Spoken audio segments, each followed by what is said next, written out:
Hello students. Financial management में जो भी टॉपिक मैं आपके साथ डिस्कस करने जा रहा हूँ उस टॉपिक का नाम है क्या? Valuations of bonds and security. अगर आप इस टॉपिक की बात करो और एक ओवरव्यू की मैं अगर बात करूँ तो इस टर्म में अगर मैं बात करूँ तो यहाँ पर हम बेसिकली किसके रिस्पेक्ट में बात करेंगे, तो यहाँ पर हम बात करेंगे वैल्यूएशंस के रिस्पेक्ट में। वैल्यूएशंस वैल्यूएशंस कहने का मतलब क्या कि किसी भी असेट्स की क्या वैल्यू हम डिफाइन करें, यानी उस असेट्स की क्या वैल्यू होगी, उसके वैल्यू का कैसे एस्टिमेशंस करें, उसके रिगार्डिंग यहाँ पर बात करेंगे। लेकिन यहाँ पर जो वैल्यूएशंस होगा वो किसका होगा? तो यहाँ पर वैल्यूएशंस में हम दो टर्म का यूज करेंगे, दो चीजों के वैल्यूएशंस का। पहला वैल्यूएशंस के रिगार्डिंग हम बात करेंगे बॉन्ड्स का, और दूसरा वैल्यूएशंस के रिगार्डिंग हम बात करेंगे सिक्योरिटी। ठीक है। जैसा कि आप जानते हो कि हमारे डे टू डे लाइफ में अगर हम फिनेंशियल मैनेजमेंट के रिस्पेक्ट में बात करें और इन्वेस्टमेंट के रिस्पेक्ट में बात करें तो बेसिकली एक पर्सन अपने लाइफ में इन्वेस्टमेंट करता है। कहाँ पर? तो एक पर्सन के द्वारा इन्वेस्टमेंट कहाँ पर किया जाता है?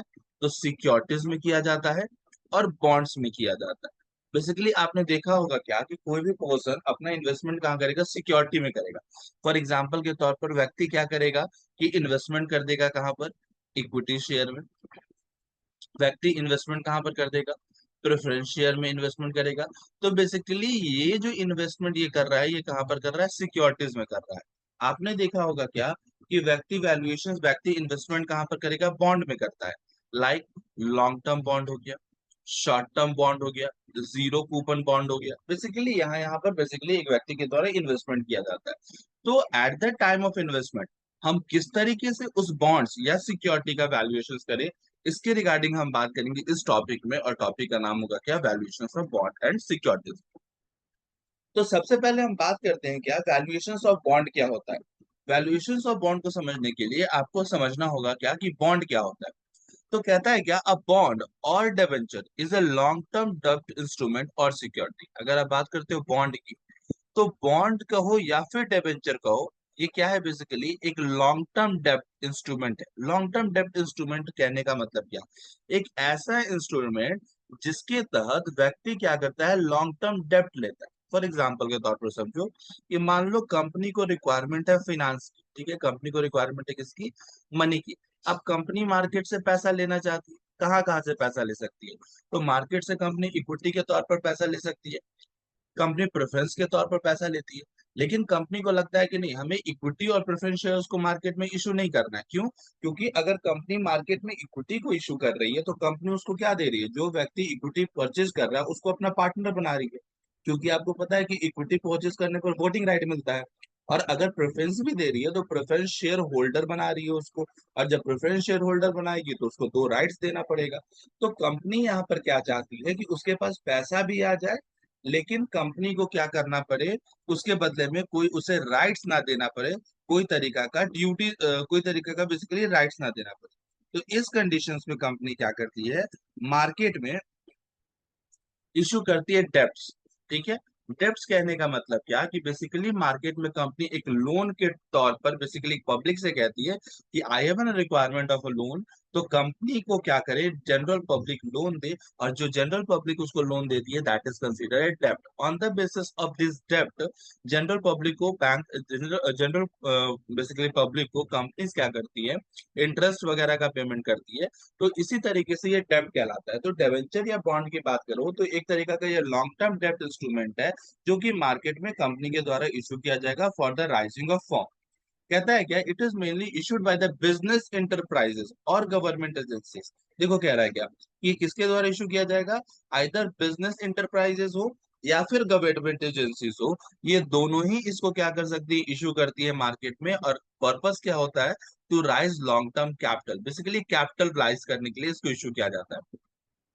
जब कंपनी बॉन्ड मार्केट में इशू करती है तो ये बॉन्ड कैरी करता है एक fixed rate of interest and it is known to the investor. मतलब क्या कि जिस समय कंपनी मार्केट में बॉन्ड इशू करेगी ना, तो बॉन्ड इशू करते के साथ ही, इशू करने के दौरान ही, या फिर आप कह सकते हो कि जो बॉन्ड इशू करने के जो टर्म्स एंड कंडीशंस होंगे वहां पर कंपनी पहले ही से मेंशन कर रखती है कि जो भी व्यक्ति इस बॉन्ड्स को परचेज करेगा और कंपनी को लोन देगा, तो कंपनी उसको एक फिक्स रेट ऑफ इंटरेस्ट का पेमेंट करेगी, और ये इन्वेस्टर्स को जानकारी होती है। bonds are negotiable promissory note which can be used by individuals, business concern, government and government agency. Basically bonds क्या होगा, तो एक तरीका का नेगोशिएबल प्रोमिसरी नोट है, और ये किसके द्वारा इशू किया जाएगा, ये किसके द्वारा बेसिकली यूज किया जाएगा, तो ये इंडिविजुअल्स के द्वारा भी यूज किया जाएगा, बिजनेस प्रीमिसेस के द्वारा, बिजनेस कंसर्न्स के द्वारा भी यूज किया जाएगा, गवर्नमेंट के द्वारा भी यूज किया जाएगा, और गवर्नमेंट एजेंसीज के द्वारा भी इशू यूज किया जाएगा।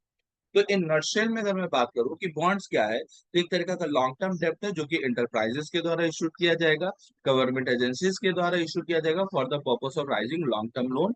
ये एक fix rate of interest contain करेगी जो कि इन्वेस्टर्स को जिसके बारे में जानकारी होगी।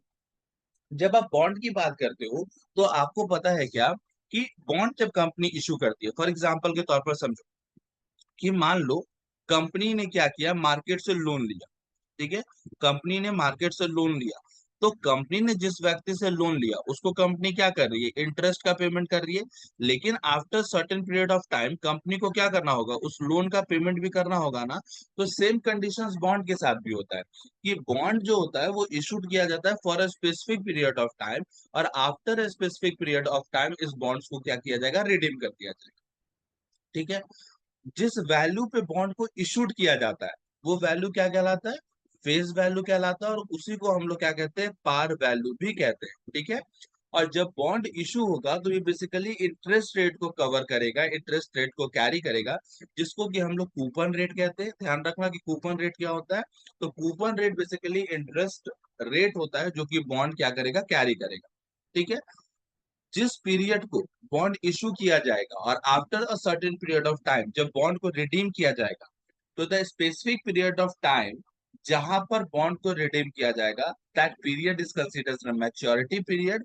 और जब बॉन्ड का रिपेमेंट होगा तो ये क्या कहलाएगा, जिस मैच्योरिटी पीरियड पे इस बॉन्ड को रिपेड किया जाएगा that period is considered maturity period, and जिस वैल्यू पे रिडीम किया जाएगा दैट इज कंसिडर्ड क्या, रिडीम वैल्यू।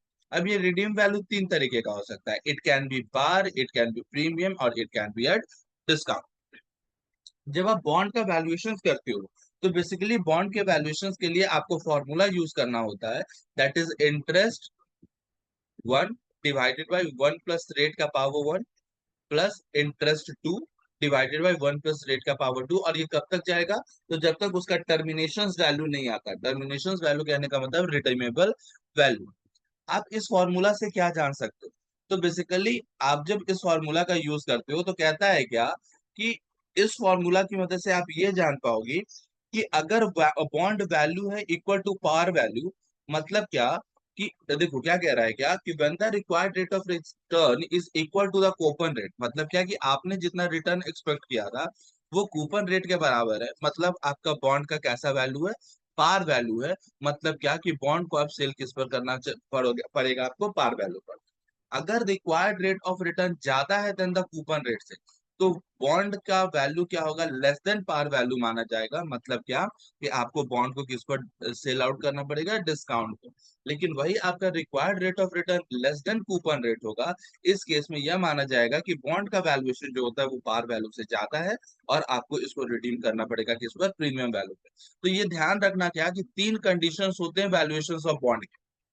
ठीक है, पहला कंडीशन क्या होगा कि अगर required rate of return equal to coupon rate होगा, मतलब क्या कि बॉन्ड का वैल्यूएशन पार वैल्यू पर हुआ है और आप उसको सेल भी किस पे करोगे, पार वैल्यू पर। अगर आपका required rate of return more than the coupon rate है, यानी इंटरेस्ट रेट से ज्यादा है, इसका मतलब क्या कि bond value less than the par value होगा और आपको बॉन्ड को डिस्काउंट पर बेचना पड़ेगा। लेकिन वही अगर आपका required rate of return less than the coupon rate होगा, मतलब का क्या कि बॉन्ड का value more than its par value होगा और आपको बॉन्ड को किस पर बेचना होगा, प्रीमियम पर बेचना होगा।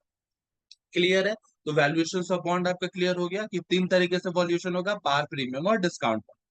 लेकिन जब बात करते हो वैल्यूएशंस ऑफ शेयर्स और सिक्योरिटी की, तो valuations of shares and security की बात करें तो कहता है क्या कि valuation is the process of ascertaining the value of assets और सिक्योरिटी। जैसा कि हम लोगों ने पहले भी पढ़ा कि वैल्यूएशंस का मतलब क्या होता है कि जब आप असेट्स या फिर सिक्योरिटीज की वैल्यू के बारे में जानकारी लेना चाहते हो, तो बेसिकली हम इसको क्या कहते हैं, वैल्यूएशन कहते हैं।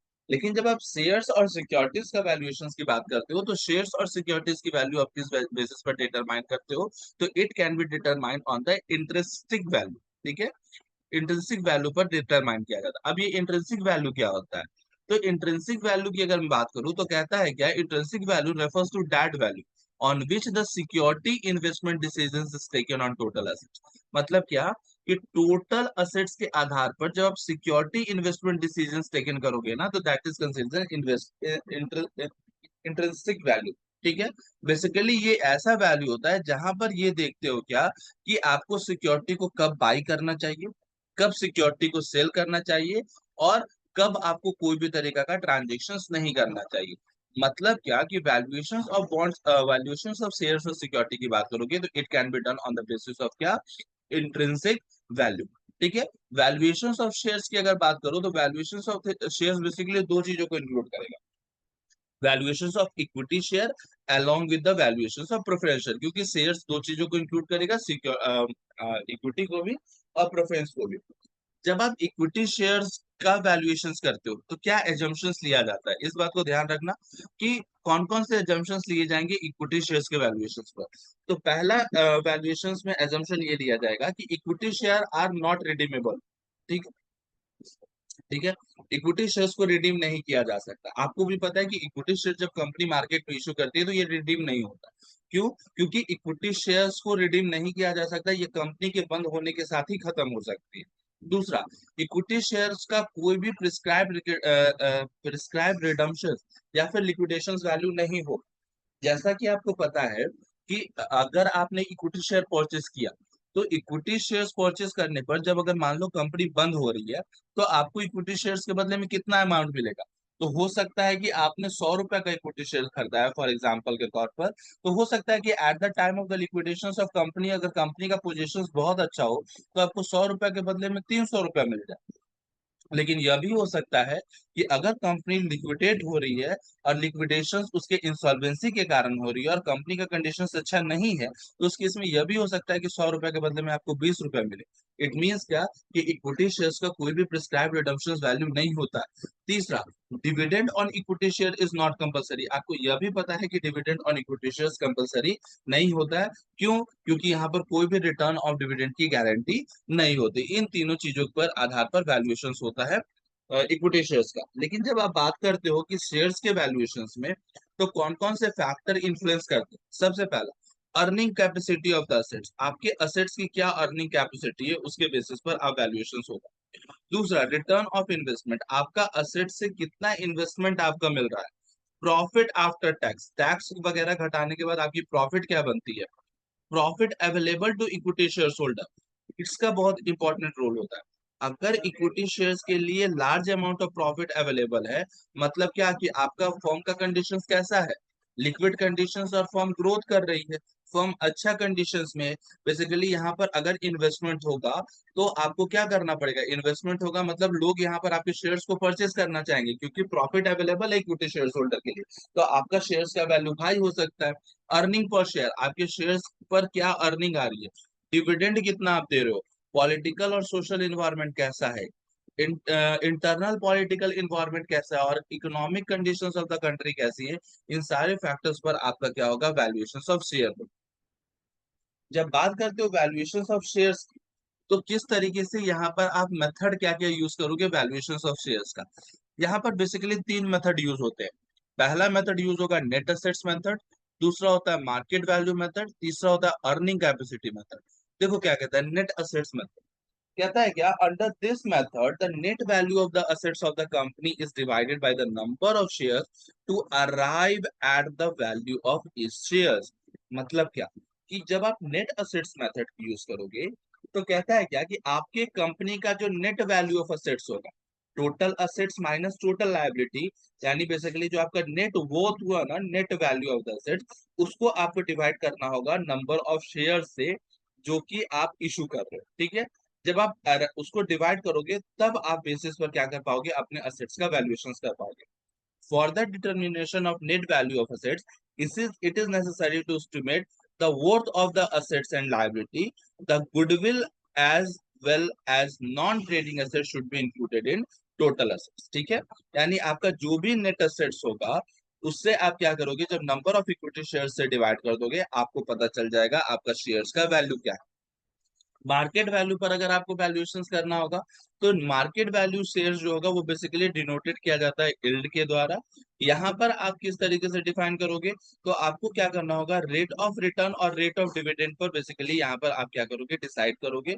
और यहाँ पर बेसिकली शेयर होल्डर क्या करेंगे, रेट ऑफ रिटर्न्स का यूज करेंगे अपने शेयर्स की वैल्यूएशंस को करने के लिए। जब बात करोगे अर्निंग कैपेसिटी मेथड की, तो अर्निंग कैपेसिटी मेथड के साथ कहता है क्या कि वैल्यू ऑफ जो शेयर्स होगा वो कैलकुलेटेड होगा किस पर, disposal profit of the company. Disposal profit of the company कहने का मतलब क्या, जो डिविजिबल प्रॉफिट का मतलब जानते हो ना, divisible profit. The divisible profit is considered disposable profit, यानी वो प्रॉफिट जो कि अवेलेबल होगा आपके पास रिजर्व और टैक्सेस को घटाने के बाद। मान लो कंपनी ने नेट प्रॉफिट अर्न किया 50,000 रुपए का, 50,000 में आपने क्या किया, 5,000 का टैक्स दे दिया, कितना बचा, 45,000। 45,000 में आपने 10,000 रिजर्व के लिए निकाल लिया, अब कितना बचा, 35,000। दैट 35,000 इज कंसिडर एज क्या, डिविजिबल प्रॉफिट। और इसके बेसिस पर आप क्या करोगे, वैल्यूएशंस कर दोगे, ठीक है। ये कैसे कैलकुलेटेड होगा, तो जो भी आपका कैपिटलाइज्ड वैल्यू आया, ठीक है, दैट इज कैपिटलाइज्ड वैल्यू। इस कैपिटलाइज्ड वैल्यू को आप नंबर ऑफ शेयर से जब डिवाइड करोगे तो आपका यहाँ पर क्या हो जाएगा, वैल्यूएशन हो जाएगा बॉन्ड, वैल्यूएशन हो जाएगा सिक्योरिटीज का। आई होप यहाँ तक में आपको कोई दिक्कत नहीं होगा और ये सारे टॉपिक्स आपको समझ में आए होंगे। Okay, thank you for the classes guys.